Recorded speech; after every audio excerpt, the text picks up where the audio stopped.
পায়ে স্ট্যান্ড নাই, যার জন্য বল অ্যাকুরেসি নাই, স্থিরতা নাই।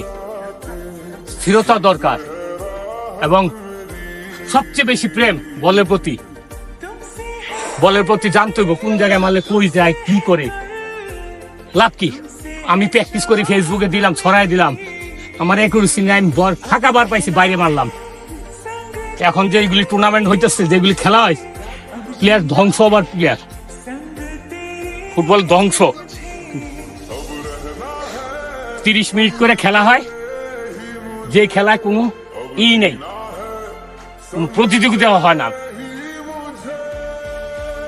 45-90 মিনিট খেলা হবে, তখন বোঝা যাবে কার কত দম আছে। টুর্নামেন্ট সালে এরকম টুর্নামেন্ট করা উচিত। সবাই বাজায় আমি তো গেলেই হয়, একটু খেললেই হয়, বা শেষ, ওই থিঙ্কিং এ থাকে, যার জন্য বাংলাদেশের প্লেয়ার বাইরে হইতেছে না। ভালো টুর্নামেন্ট হোক, দেখবে এমনি বাইরে হবে।